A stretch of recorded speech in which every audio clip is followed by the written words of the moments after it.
Welcome, ladies and gentlemen, to another edition of the Wrestling Underground podcast. I am your host, as always, Chad Portal.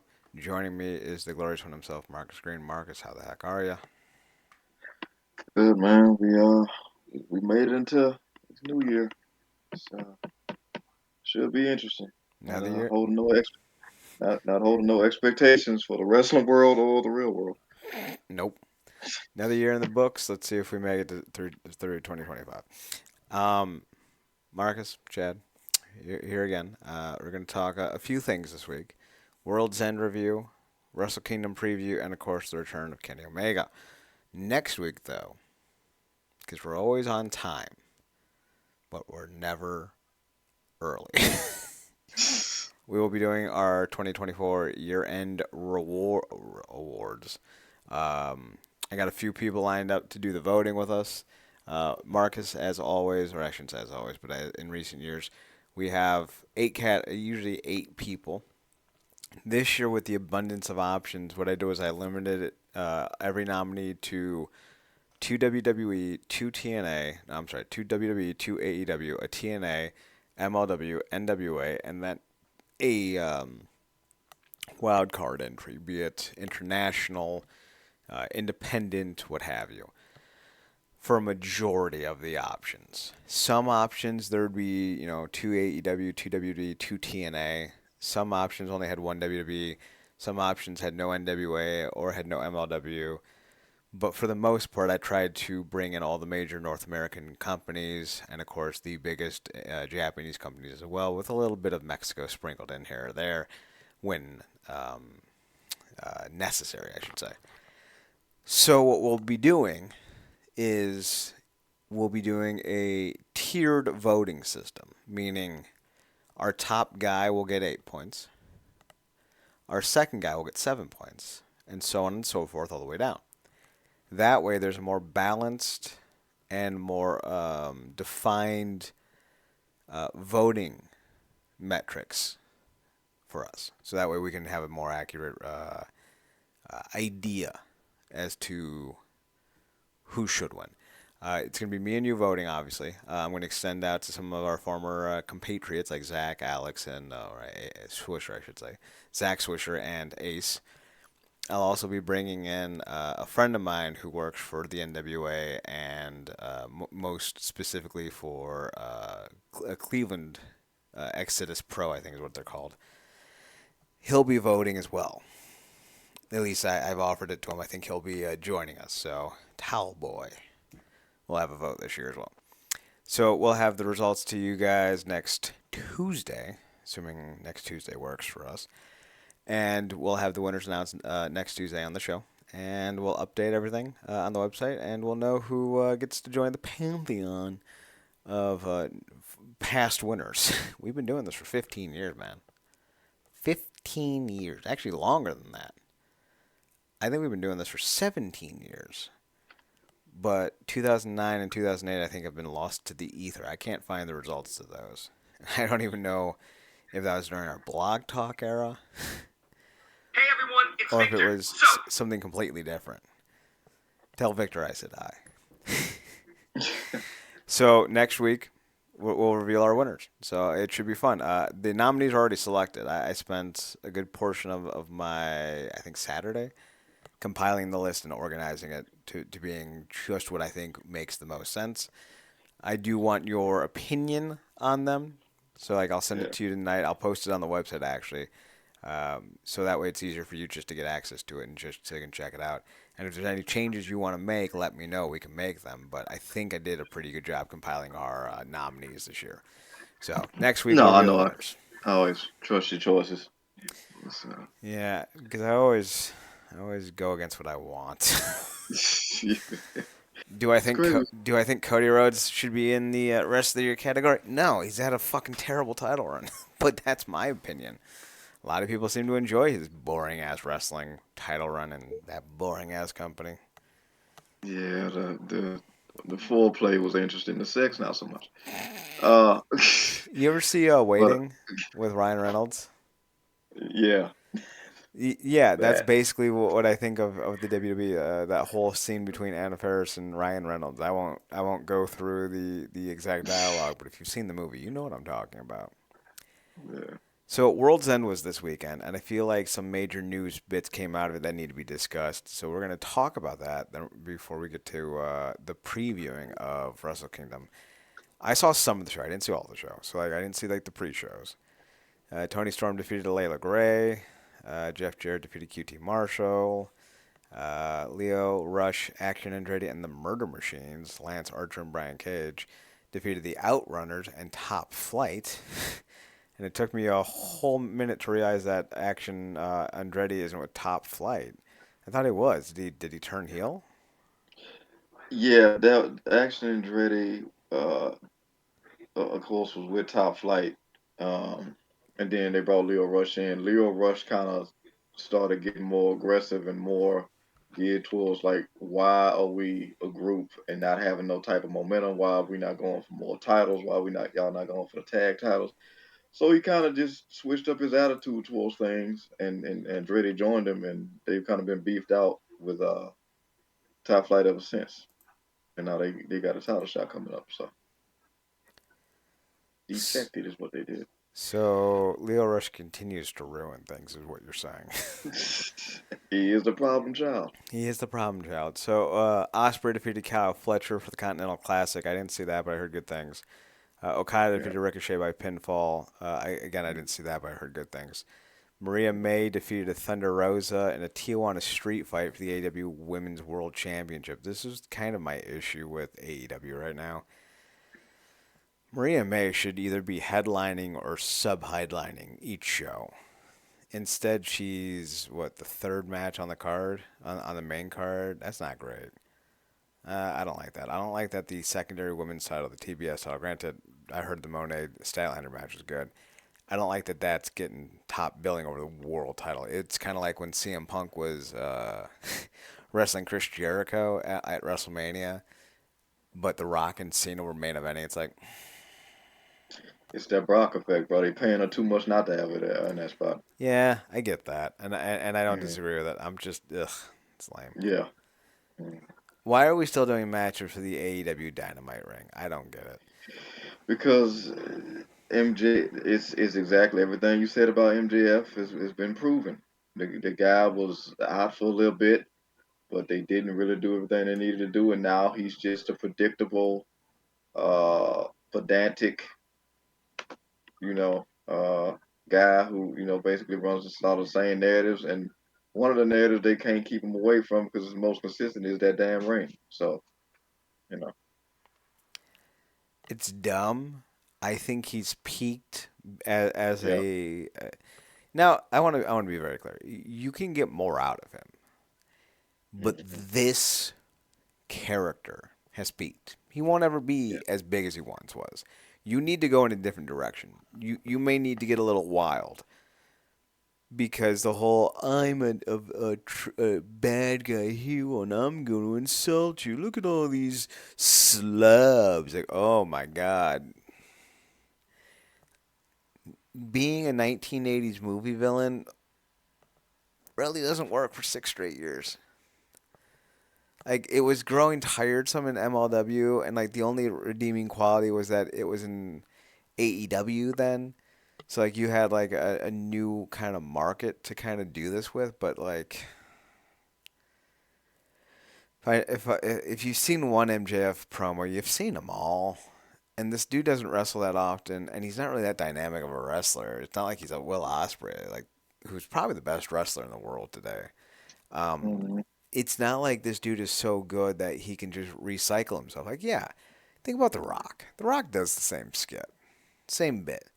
Yet hmm people, even when he's on TV regularly, people are drawn to him because he has a certain charisma about him, certain magnetism. L.A. Knight, same situation. Stone hmm Cold. MJF doesn't have that. CM Punk does. MJF doesn't. MJF is more in the Seth Rollins realm. That's not a compliment. Well, MJF defeated Adam Cole, and it looks like Kyle O'Reilly has left the conglomeration. as per usual, Adam Cole finds another way to bring back a version of the Undisputed Era.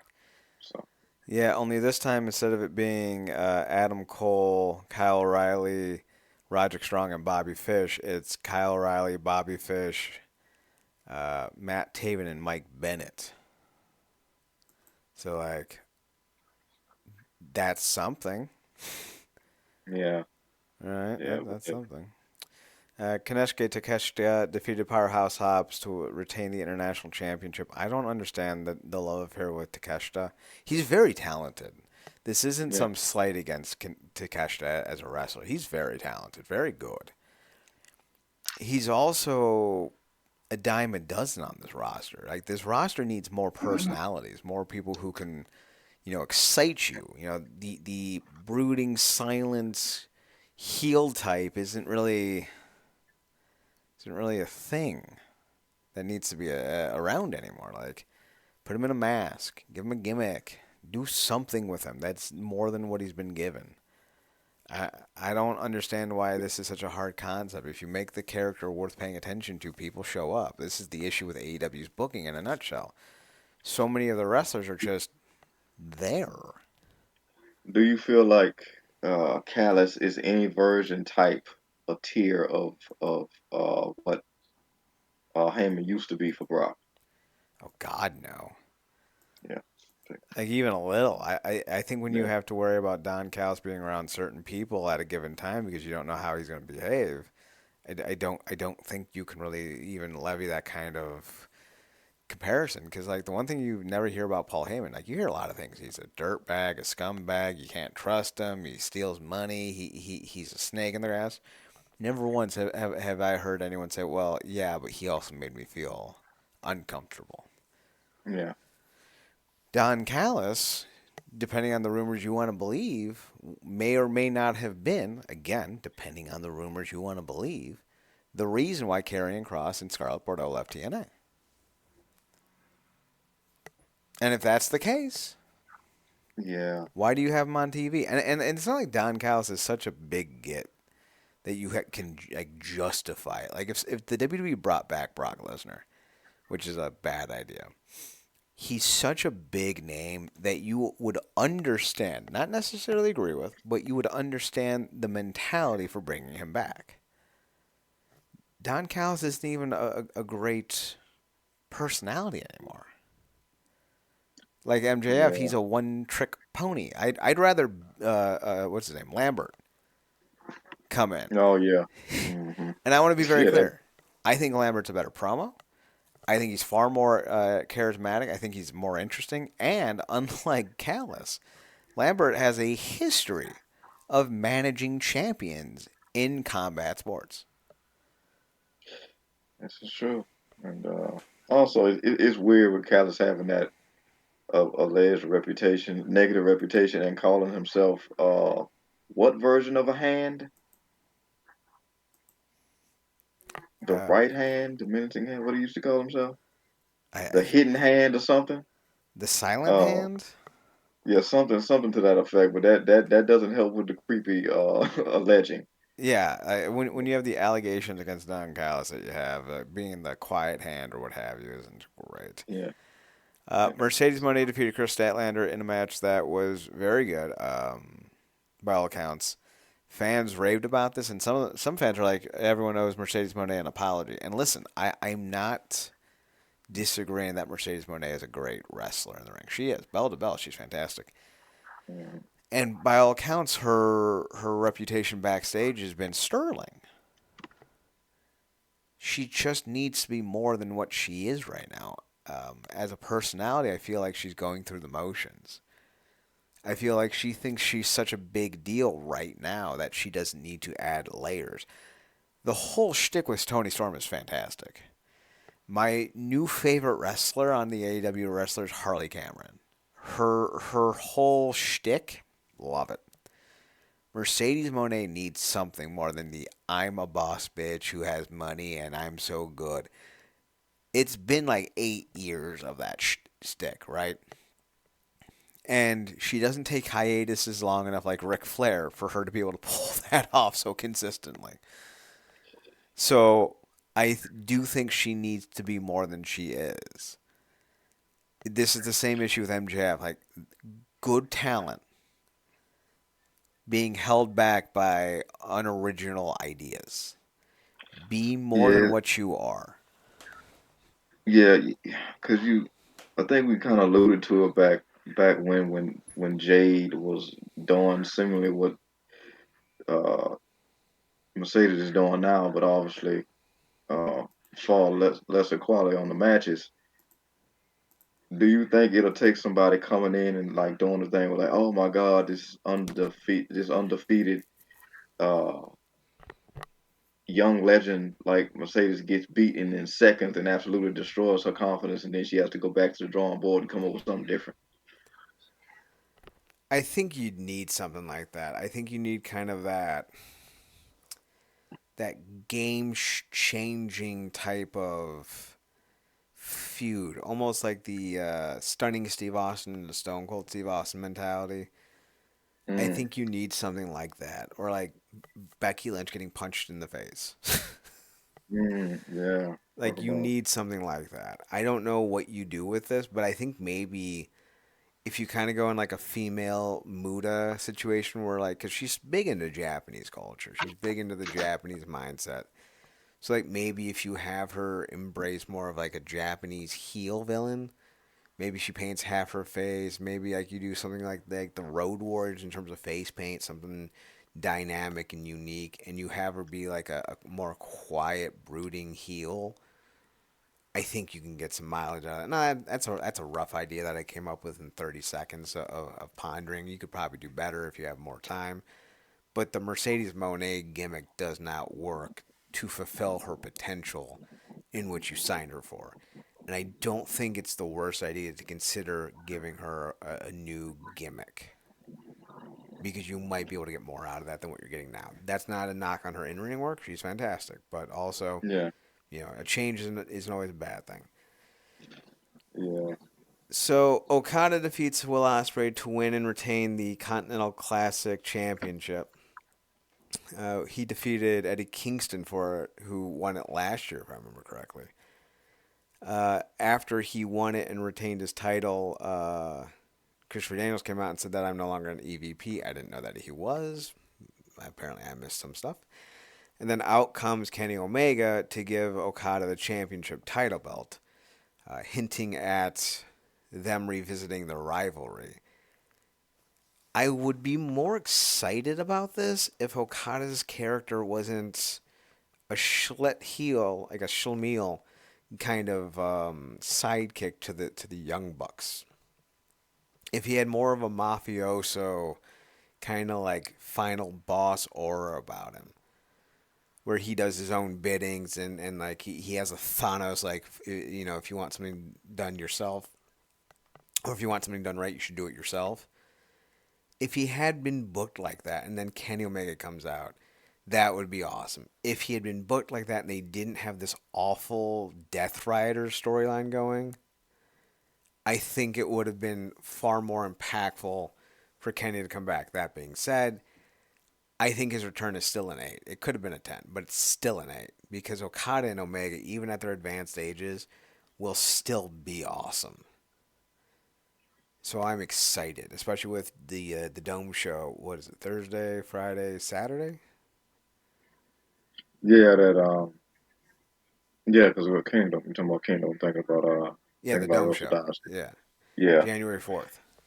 yeah, but yeah, man. Like no matter how long we've been watching, like Goku and Vegeta battle side by side, you'll never like not like them fighting each other.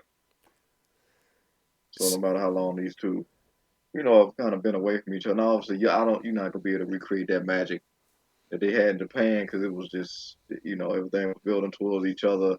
The way that they executed it and the way they kept coming back to it and to create different story beats with it to kind of build towards that final climax of Mega finally winning. You're not gonna be able to do that here. There is some continuity in the fact that he is at least going after one of the people that beat him down the last time we saw him on AEW television in the first place. And this about me. This is no means me asking to see the damn Bucks back. So at least he's going after somebody he's familiar with and somebody we know he can get a great match with, and it's for the title, so it works. I just hope he's fully, and I wouldn't imagine that he wouldn't be, but fully healed and recovered and all that good stuff, because you know, uh, he was kind of in like a bad spot before we even found out he had diverticulitis. So yeah, Excuse me a second. Sorry, Dave's catching up with me. You and I are big fans of My Hero Academia. yeah, Fantastic show. I'm not even like an overly big fan of anime. I've liked some anime, but like I adore this show. But in the final episode of the season, All Might and One for All throw down one last time. yeah. And what was the little tiny girl's name? The 19-year-old barely legal thing that Gentle Criminal's in love with? La Brava. La Yeah. Brava. So La Brava's sitting there and she's like, "Holy crap! It's One for All versus All Might one more time." And that's kind of how I felt. Yeah. The introduction was like, listen, that final throwdown, like that build up, where All Might's kind of doing his soliloquy and his promo and like all the battles that they've had against each other, and then he just screams, "But I am still here!" He throws down. He becomes the fucking Iron Man. Great. Omega coming out to stare down Okada. Good, not great. So I feel like we're not at the same level, but the thought that went through my head, oh my god, it's Omega Okada one more time. Yeah. It's gonna be exciting. Now they can build up. They can get there, right? They can get to Yeah. 10. I don't have great faith in them because they always seem to kind of miss the moment by a little bit. But like, you shouldn't say that because the Hangman Swerve stuff was fantastic. Hmm. When you burn down a man's house, yeah. So that takes us to the main event. Moxley defeated Orange Cassidy. Orange Cassidy, Hangman Page, and Jay White by pinning. I think he pinned Jay White last. I didn't know this was even the main event. I don't think they're doing a great. I'm gonna be controversial for the sake of being truthful. I think John Moxley has become a bad champion for AEW. I think his look is weak. I think his in ring is not impressive. And that charisma he had, that aura he had when he first left the WWE and went to New Japan first, and like how he actually tried to change up his entire gimmick a little bit, where he had like shooter shorts on and he was doing like more like BJJ stuff. Like I was excited about like what this new Moxley could be, this layered Moxley, and now I'm like, oh, this is a company of disappointments, isn't it? And I feel like again we're stuck in this rut because like who was the AEW World Champion before Moxley? Before It was Moxley, it was Danielson. Ryan. Yeah, Yeah. and then before him it was Swerve. Swerve was great. I like Swerve.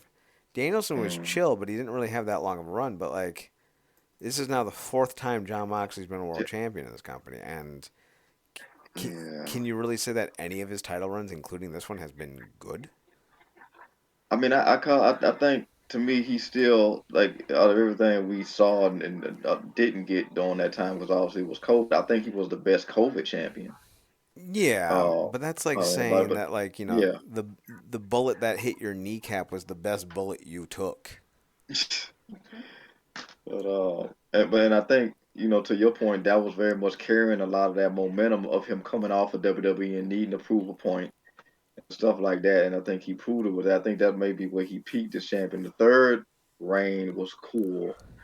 Um, think that was during that time when I want to say maybe towards him coming in or him being there when Punk came in or something to the effect. But he was kind of like the most consistent thing in the company when everything was felt like it was up in the air. And now, I didn't want to get your take on this. It definitely feels like they're kind of building the road as it goes because it felt like when this whole thing first started with this changing of the guard and breaking the system down because it's became corrupted. It felt like this was building to something else that either they was having set up and either fell through, or it was just wacky from the get go and alluding to something that was never happening. And now it's just like it's like aimed rudderlessness. I agree. So do you feel like there was like something they were trying to get to, like this, because this was coming off that whole thing like, oh my god, they took a picture, a random shot of Tony being in a room with Shane O'Mac, and then that never came to fruition. So do you think this was supposed to be building towards something that fell through, and now they kind of just got to commit to the bit? Yes. Mm. I think the Shane McMahon thing was supposed to be a lot bigger of a deal. And I feel like the Death Riders went from being a potential like NWO wannabe group to being a less impressive Four Horsemen group. Mm. I think Orange Cassidy should be the world champion because I think fans would flock to that. I think Darby Allin should be a world champion because I think fans would flock to that. I don't think fans are flocking to John Moxley.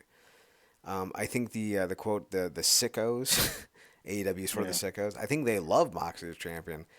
But when you're trying to find people to enjoy your product, the balding white dude with a beard doesn't seem like a superstar. Orange Cassidy seems like a superstar. Darby Allin seems like a superstar. Swerve seems like a superstar. Even Adam Page, who I don't think is the great wrestler so many people want him to be, is a Yeah. better option right now than John Moxley. He's a very boring and bland personality. And in wrestling, especially in 2025, where everything is 24/7, if you don't have a personality that can bridge the gap and almost be more than what you present yourself as, you're not going to succeed. Like, John Moxley's where he is because Tony Khan believes in him. He's not where he is because the wrestling fandom demands that he be there. Say what you will about Joe Henry, right? A lot can be said, but say what you will about Joe Henry. Joe Henry's a character that fans like to watch. Yeah. So it makes sense to put the belt on. I don't think he's a super talented wrestler. I think he's good. He's not bad. Yeah. But I think you can put the belt on Joe Henry and have some success, and I think that's what's going to end up happening in Yeah. a few weeks. But Moxley's not that guy. He's devoid of that Yeah. unique personality that draws people in.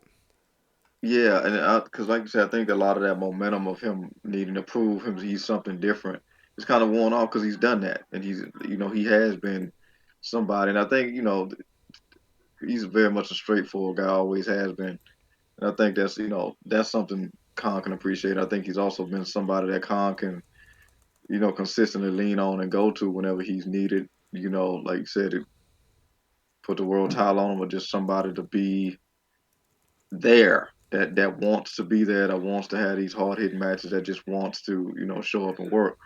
But also, and there's some irony in this, he kind of feels like he's in that Rollins spot now, where you're not expecting these 5-star gets from him. He can go in the ring, although he still has that brawler kind of damn near what you call it from Mutant Ninja Turtles, Casey, that type of style about him that don't always click with everybody. But much like Rollins now, because he's been in the industry for so long and had a lot of mix ups and whatnot, he's at his most interesting, much like Rollins with Punk right now, when it's personal. And I think the fans were probably into him the most when he was beefed out with Eddie, because the beef was rooted in realism. Mm-hmm. This whole thing about he's changing the system and the dynamics, like that damn storyline has been done to death. TNA did it 5 times to death, felt like in a year once. Like it's they're changing the narratives and the system and all this crap. Like it's wasn't that the whole point of AEW being founded in the first place? So like it just don't work anymore. I think for a lot of fans. I agree. I think they've sacrificed potential and opportunity for keeping some of the original names happy. I think had you brought in Okada as the final boss and made him some unbeatable personality instead of acquiescing to people like John Moxley and Chris Yeah, Jericho, I think he'd be in a better shape. This is one of the reasons I don't mind when TNA lets guys go because sometimes you need to. I like Josh Alexander as a wrestler, but if we're going to be honest with the evaluation of wrestlers, he's not a legitimate headliner. Maybe he's a top 20 in ring wrestler in the world today. He is not a great promo. He is not an interesting character, and you can only do so much with him as a champion.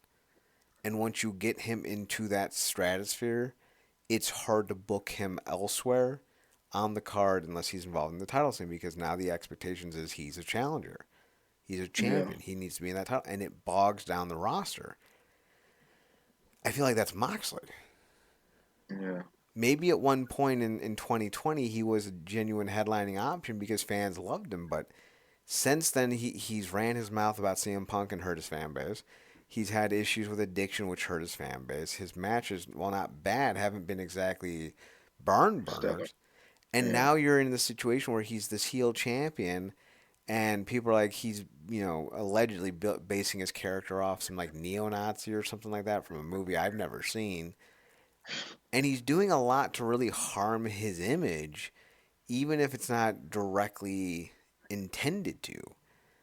And now his personality and his image and his status within AEW is very much how I see Randy Orton in WWE right now, which is pretty much a headliner in name only. He's not an effective draw. And I don't see this heel run going the way everyone thinks it should.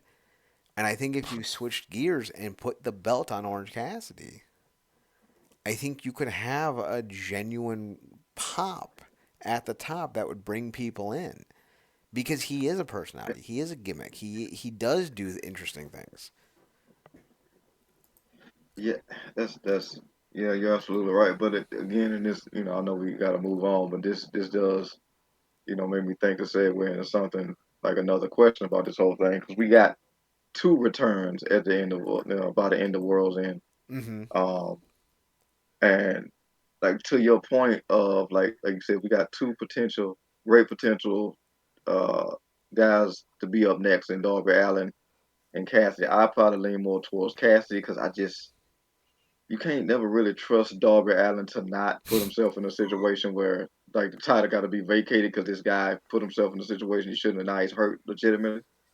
You're not wrong. Um, um, and you might be able to just base that off his finish, but I'm talking about like obviously off screen as well. But with the way that they make these decisions, you just look at what they doing with Ring of Honor, who's the champion there. I'm looking at two guys in the ring right now, and it's Mox and it's another wrestling legend, uh, in the more rated R space, if you will. With the decisions this company clearly makes, do you see them going that route in terms of where the belt goes next, as opposed to these two young guns that we talking about? So if you want to completely distance yourself from this asshat stable feud that they've come up with, where they somehow made Claudio Castagnoli and Pac even less entertaining, and they're already boring as shit. And you made Wheeler Yuta sound like a 12-year-old trying to be a tough guy right before a fight breaks out. I'll kick your ass too. Okay, buddy. Sure, sure, sure, sure. If you want to finally get rid of this, I don't have Edge, Adam Copeland, have him squash Moxley in 2 minutes. Have the Death Riders implode, and then send them to Ring of Honor, where you might be able to squeeze some relevance out of them as you try to build that as a separate brand. And if that's the goal, new TV show, maybe get them touring on their own away from AEW, and then sure, maybe the Death Riders have some value to Ring of Honor. They don't have that same value to AEW. The some people don't understand that there's a difference in degrees there. Like John Moxley would be a huge hit in TNA because TNA needs star power more than they need anything. That's why Nick Nemeth makes sense there and not so many other places. But when you're looking at AEW, you can't really say that John Moxley is somehow better than Will Ospreay, which the fact Will Ospreay is not constantly just their champion makes no goddamn sense to me. Because if I was running AEW, Will Ospreay wouldn't have lost yet. He Mm. he would have won the championship 3 times over by now, and I would be building up Okada, Omega, and maybe a fourth person, maybe Orange Cassidy as his challengers, and that would be my 2025. Maybe Swerve too, but that's I wouldn't have anyone else even lined up for him because I would want him to have the best matches possible. I would have him undefeated, but Moxley is not the best guy on this roster. He's not the best heel on this roster. Swerve's a better heel. Page is a better heel. He's not the best character. He's not the best wrestler. The only reason he's here in this scene is because Tony Khan has an affinity for him. Moxley would work better in TNA. He'd work better in Ring of Honor. He'd work better in New Japan. In AEW, there's so many better options. It's not even funny. So yes, there's an idea of putting him in Ring of Honor with the Death Riders where that would make sense. In AEW itself, it does not make sense.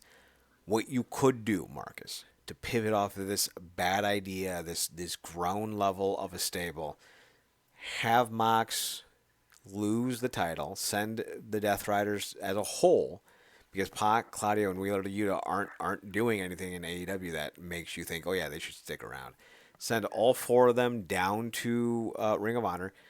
Either fire Marina Shafir or whatever her name is, or send her to a developmental brand where she can work and get practice because no one is buying this 5'10", 110-pound woman as a true world beater. And actually shift gears completely, have Edge beat Moxley in a squash, and then do a 6-month feud between Edge and Christian, where Christian either wins the AEW World Title or loses and the patriarchy disbands, because the patriarchy gimmick has reached its conclusion. And if Edge can be the one to end it in a bloody brawl, great. If not, just put the belt on Christian and see, and then maybe have Orange Cassidy beat Christian as a transitional champion. I like that. For another slot, because they finally been putting some more momentum behind him. For another slot in your world title, put your Jay White. No. Okay. This is the problem with AEW's world title scene. It's so deep. And I like Jay White, but I said to you when Jay White signed with AEW, he signed with the wrong company because he's not going to be used properly because there's so many better names ahead of him. Jay White is a solid heel. I think he would have thrived in TNA. And I think he now granted he probably got paid more, but like I think in terms of career retrospective, I think he fumbled the ball. Because he will never be a world champion in AEW, because think about it.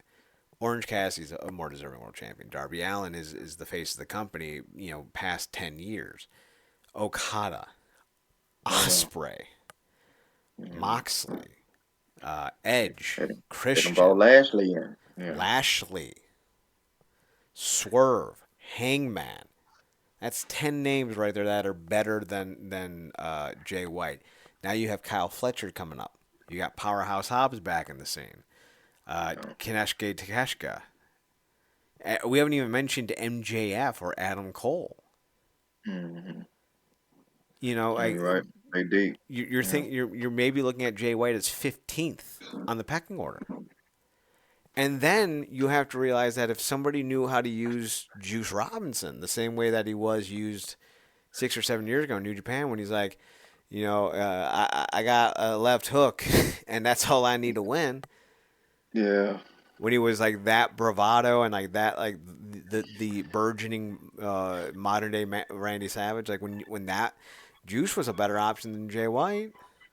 Yeah, they've done worse to Juice than they've done it felt like they was doing to Jay, and Juice cooked him years ago with that. Like the only reason why people think you're cool is because you count the 5 in the dark. Yeah. Thing he said. Juice Robinson is one of the best promos when you give him a chance, and they're not giving him a chance. So yeah. Like you're looking at Jay White, who, same argument with Moxley, in a different company would be your headliner. But in this company, there's so many better options because he's not better than 15 other guys in the ring, and he's not better than 15 other guys on the mic. And he's not. He doesn't have as good a look as 15 other dudes in the roster. Like when you're in the 15th of like every percentile, it's not exactly a strong sign. It's not a slight against Juice, or not Juice. Jay White. It's not a slight against Jay White. it's a testament to how deep this roster pool is, and it's almost a slanderous accusation of malfeasance against Tony Khan for being unable or unwilling to book these guys better. This isn't a hard industry. It's not. If the guys don't want to do their job, then say okay, then you're unemployed. Because if you're paying somebody $600,000 and they don't want to do what you're telling them to do, you fire them and then say, yeah, they didn't want to do their job. They'll find another job, but they're not going to find it for $600K. Even the WWE, like, why would you pay someone $600K when you can pay them $250K? What are they going to do? Say no? They've already burnt their bridge. Have some balls. Be a leader. Tell people to do the job. Book better. It's like that. It's like that underwear or underpants gnome storyline from South Park. Like 1, collect underpants. 2, question mark. 3, profit. We already know what the 3 steps are though. Introduce wrestler. Book the wrestler like a big deal. 3, profit. Like it's not fucking hard, man. It's not fucking hard. Don't put people against one another if you're not willing to have a wrestler lose. Don't book them to lose often. And keep them separate until Yeah, you're ready to do a major storyline. Like it's not fucking hard. yeah, yeah. Because thinking about it, that's basically what TNA did with Nick. Because nobody's pinned him, correct? Uh, I, no, I think Henry pinned him. I think Okay, Henry pinned him in a tag match. tag match. Yeah, I think, but but he, like that one time was I think heading into Bound for Glory, if I remember it correctly. So like it was part of the build up. yeah, Oh, I didn't even mention Kenny Omega. Of all those names I mentioned, didn't even mention Kenny Omega, and he's returning on the 8th. This is a huge return. You have Adam Copeland, you have Kenny Omega back. And honestly, again, this is like the stupidest thing in the world. Like you have so many A tier wrestlers. You have Omega and Fletcher. You got Jay White and Adam Cole and so many fucking names. And now the face of the franchise is back, Kenny Omega. Like you have no reason not to succeed at this point. You should be building up guys left and right. I'm curious to see what Kenny Omega can do. We will know on the 5th what he can do because he's wrestling for New Japan on their Sunday show. I forget what it's called. New Year's Rush, I think. yeah. New Year's Dash. Yeah, New Year's Dash. So he's wrestling on New Year's Dash. So it should be pretty interesting. Marcus, are you excited about the return of Kenny Omega and Adam Copeland? yeah. I'm just glad to see him back. Knowing that it means that they're good. Like I don't think I never agreed with Adam being out because I just thought it was a very deeply ignorantly ill-advised move that he did to get injured in the first place. One so Uh, ill-advised that Bronson Reed did the same thing. yeah, but he like but when Edge did, I didn't even know what he was going for. Like he just jumped and came straight down. It wasn't even like he was going for a splash. It was weird. At least Bronson was going for a splash. Uh, but Edge's this thing was just. I'm like you could have made another decision. You just didn't. Bronson at least the spot was clearly planned. But yeah, I'm just happy to see him back healthy. And then obviously Kenny, because like I said, he was in some pretty dire straits um, even before he left because he was just like he had a bunch of mounted injuries, and then when he left, he found out he had diverticulitis, which we could have lost him to. So he had a necessary long wait. So it's just cool to see him back. And yeah, that's, like you said, it's two of your best guys, two of your best leaders back in the locker room, and yeah, they do a good job of picking their spots with their guys like Edge and stuff, barring like I said any unnecessary moves that don't need to be done. And it's gonna be interesting to see how they interject Kenny Omega back in this thing. Like you said, they might just give him that Continental Championship, have him beat Okada, and kind of stay low for a little while, then maybe elevate him more towards the world title picture later on. But they do have a good problem with everything you just listed. It's just like you said, are you gonna make all the right decisions that you need to make instead of sticking all these guys that you just listed, maybe 10 of them in this casino battle royale stuff, and seeing which one comes out the winner. It's kind of wild. So we know that Kenny's returning on the January 5th card. It is the New Japan CMLL AEW Wrestle Dynasty event, I guess what they're calling it this year. Yeah. We know that Athena versus Momo, Watanabe, Willow Nightingale, and Persephone will take place in the International Women's Cup Final Four match. In a Ring of Honor World Title match, the Sons of Texas will take on the House of Torture. This is in the Tokyo Dome, so like that's fucking dope for Dustin Rhodes. The Never Openweight title match is still to be determined. It's going to be at whoever the champion is from Wrestle Kingdom, which I do believe is, as I scroll down, Shingo Takagi versus Kaneshika Takeshita. So the winner of that will take on Tomohiro Ishii. The IWGP title match will be the Young Bucks returning to action against Great O'Khan and a challenger to be named. This is for the vacant titles. New Japan Strong Women's title and the Rev Pro Undisputed British Women's Championship. You're going to have Mercedes Moné taking Mina Shirakawa. Shirakawa, yeah. Shirakawa. There you go. Brody King will take on David Finlay. Jack Perry will take on Yota Toshi. Ricochet will take on Zachary Sabre Jr. in a non-title match, assuming Zachary Sabre Jr. retains on the 4th. He's taking on Shota Umino in the main event. We're going to talk about that here in a bit. Claudio Castagnoli is taking on Shota Umino, and then probably in the main event, Kenny Omega will make his return against Gabe Kidd, who might be leaving the company shortly after. So, what do you think? Solid card? Solid. I would say solid is fair. I wouldn't say great. Yeah. They I don't know why they made the matches they made, but like, yeah, it's solid. Yeah. What you looking forward to most? Kenny's performance. Yeah, absolutely. I think Kenny's return is a big deal to me. Seeing Dustin Rhodes wrestle in Tokyo Dome, I don't know if that's ever happened before. I don't know if Dustin's ever wrestled in the Tokyo Dome before. So like, he's been in Japan before, right? Yeah, he has to have, right? Like, I would imagine. I just realized who Mina Shirakawa is. Forgot about her. Boobs McGee. Yeah. I just remember the promo with Harley Cameron. Tit for tit, may the breast woman win. Ugh, fantastic. Harley Cameron. What a great gimmick. Oh, so good.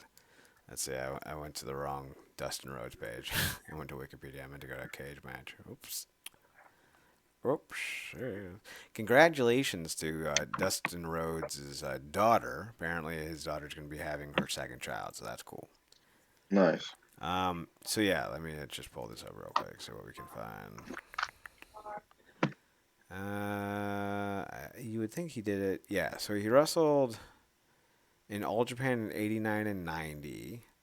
He was in New Japan in 92 and 93. He was in, it looks like F-Zero or Pro Wrestling 01 in 2004. They wouldn't wrestle at the Tokyo Dome. 2013, it doesn't look like he went overseas. Let's see.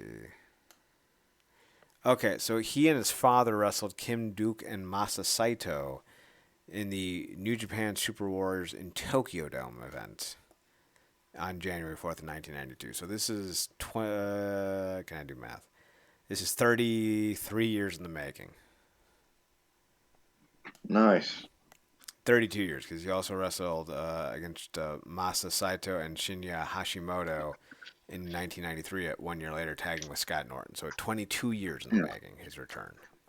Yeah, that's gonna be cool. That's gonna be cool to see. I think this is doing a lot, and I hope, and I'm sure he is, but I hope Guevara is appreciating this ride that he's getting to go along with this basic legend that he's standing next to. Mm-hmm. So that's cool. Very much looking forward to Shingo and Konosuke's match. They two of my favorites, so that should be fun. Like you said, the Kenny match, the Monet match was specifically seeing where Kenny is, because being out that long can kind of switch up. We will see if he could be want to go as hard as he used to, or dial back if he's added some things, taking some things out. So yeah, that's gonna be because I'm not as familiar with Gabe Kidd, but that can't clearly ain't no scrub if he's in his first match back. So Yeah, Gabe Kidd is not a slack case. He's been very good for them since he came over. nice. He's only 27. He's been with them for I think 4 or 5 years. Debuted in 2020, and he's built himself up. He's become probably their best international talent. He's a great promo. He's a good promo. I shouldn't say great. He's a developing promo, so a lot of potential there. The Dome show, though, is this Saturday. This is the big one. We have the New Japan Ranbo. I've also heard Rambo and Rombo. RAMBO and ROMBO. It seems like even the commentators in New Japan's website doesn't know what this is supposed to be. So, New okay. Japan BINGO. Oh god, that'd be hilarious. The winner of this pre-show match will get a IWGP Heavyweight Championship match. I don't know if they've announced the participants yet. Does not look like they have. So that should be interesting. The King of Pro Wrestling title has been retired as well, which is a dumb title. So good. Yay. There's a 4-way Tokyo Terror ladder match. Great name. For the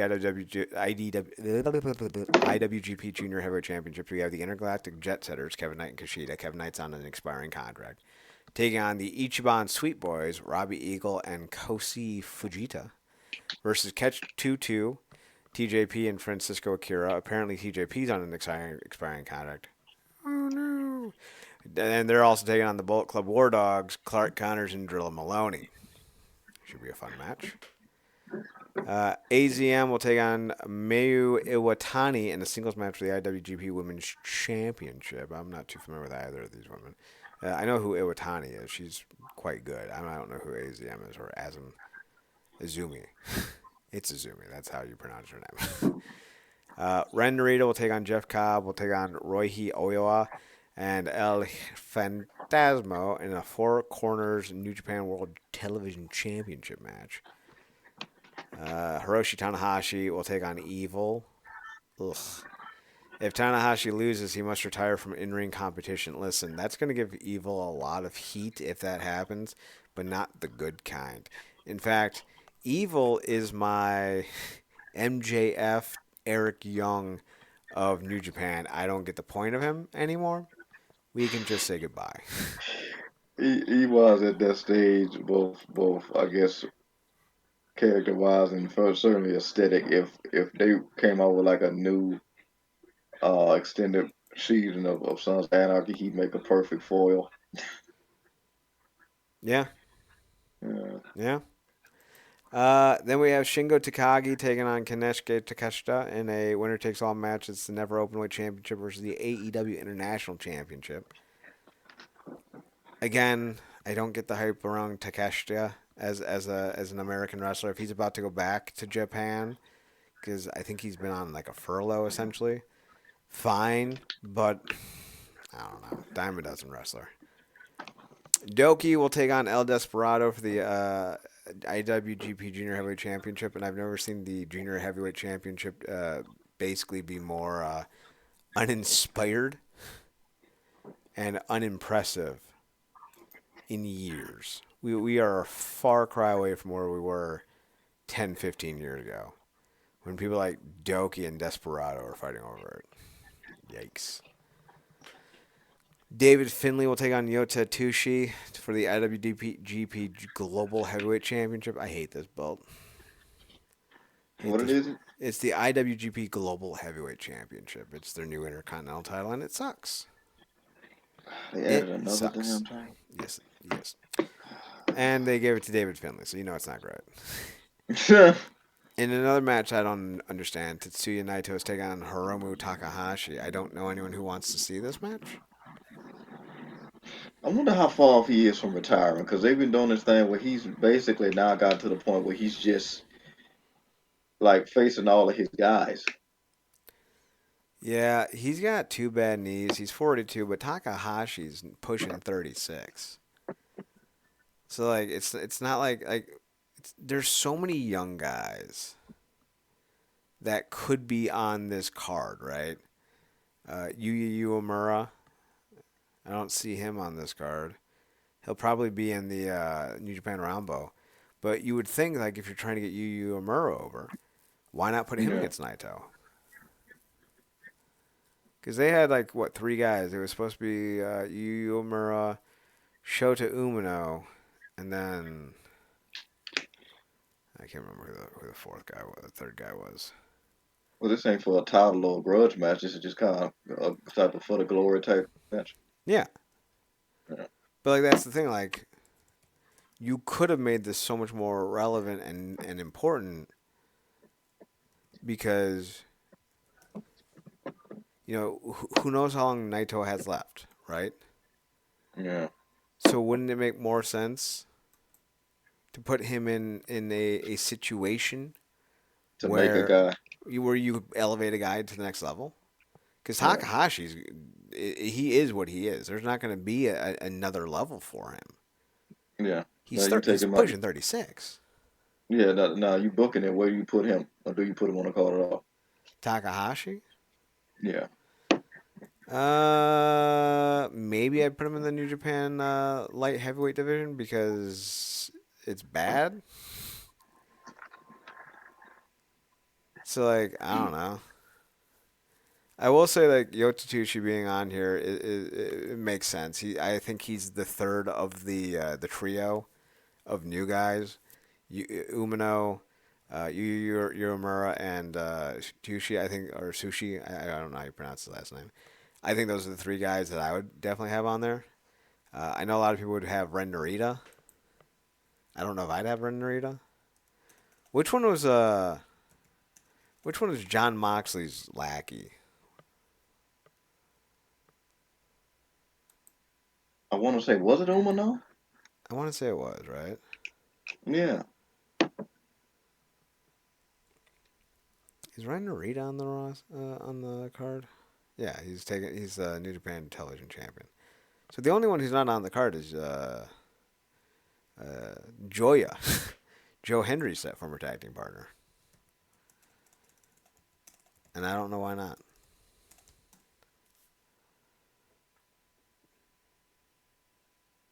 That's certainly a decision. He's got to be in the Battle Royal though. Yeah. Probably. Yeah. Just doesn't make sense otherwise. Are you excited more for January 4th show or the January 5th show? Probably the fourth because I'm more familiar with the name. Well, the Dynasty show because I'm just more familiar with the names. Um. So, but Wrestle Kingdom seldom disappoints. But that does. We've definitely seen far more exciting cards on paper. Um. Like I said, they've never lacked in talent. So, I'll look forward to seeing both. But I'm probably that Dynasty one is one I'm probably looking forward to the most. That makes sense. I think we're gonna see some pretty interesting stuff come this weekend with New Japan, and I'm excited to see how it all turns out. Marcus, though, is there anything else you want to touch on before we 22 skidoo on out of here? No, that's pretty much about it. Nothing else is necessarily coming up. Like I said, we're doing with awards next week. We can touch on TNA, probably finishing up with the highlight shows this week. After after the amount of media they got for that move they pulled at their last big show, probably best to wait till the new year to kick things off anyway. What's funny So is I've heard no one talk any gump about it since it happened. There hasn't been anyone going, hey, you know what, this is a bad thing. And I think that's kind of indicative to the fact that some people just want to be mad at things. Hype train day, yeah. Right? Angry mob. Yeah. It's the social media hate train. Yeah. Like, oh, it's cool to hate on this, so we're gonna hate on this. Okay, cool. Yeah. Yeah. Hang 'em high, kick 'em low type of day. Pretty much. Uh, yeah. So that's intriguing, and obviously we'll do an overview of how things turned out for that live debut since Netflix is kicking off everything with their more live endeavors. Uh, but yeah, I don't think nothing too big happened unless you see something when you No, not scrolling yet. through stuff. So Next Tuesday, year-end review and awards. The yeah, 14 Genesis preview. yes, yes, two long standard traditions, one for us and then obviously for TNA. So Should be interesting. yeah, yeah, All right, so that'll take us to the end of the show. You can be sure to check us out at the website, realnerdcorp.com, REALNERDCORP.com. You can go to the website probably tomorrow morning, see who our nominees are for the 2025 Wrestling Underground Awards. You can find us on Twitter at NERDCORP. It'll always be Twitter at us, as well as on twitch.tv and youtube.com at /Wrestling Underground. Marcus, you can be found on Twitter at ParadoxKid, ParadoxKid. that's me. You can also find him on his other podcast, The True Penny Show, also on Twitter by going to True Penny Show, TruePennyShow. They post their show links on their Twitter accounts. You can check them out there. I'm on Twitter at ChadNerdCorp, ChadNerdCorp, and on Instagram at ChadSphoto at ChadSphotO. ChadSphotOhut. It's been a long day and I'm ready for bed. You can also find us. Nope, that's everything. We'll be back next Tuesday, year-end awards. Tuesday after that, Genesis preview. That's our next two shows. Then I kind of want to get weird. I was thinking about some show ideas. I'm going to run them back, see what I can remember that I had kind of queued up, and we'll talk about them going forward. But I don't always want to talk the news or previews. I want to hit unique topics, Yeah, kind of like what we've been yeah, doing. I think that's been good for us. yeah. And shout out to us, man. That doing the awards for that long. Yeah. It's a hell of a thing, and the fact that we used to follow that up coming off of a marathon. Yeah. Yeah, yeah. Yeah. And Yeah. We used to kudos to do. you, kudos to you too, because I know a lot of that load was on you. Even with us helping in, a lot of it was on you on the back end. So kudos to you. Yeah. One year we did 12 straight hours of podcasting. Yeah, man. It was a lot of fun. All right. So stay tuned for those those shows coming up for the next 2 weeks. But for the end of the night, he's Marcus Green. I'm Chad Porto. Thanks for tuning in. Thanks for checking us out. Thanks for giving us a chance. Remember, as always, to watch more wrestling. And Marcus, take us home. Good night, me.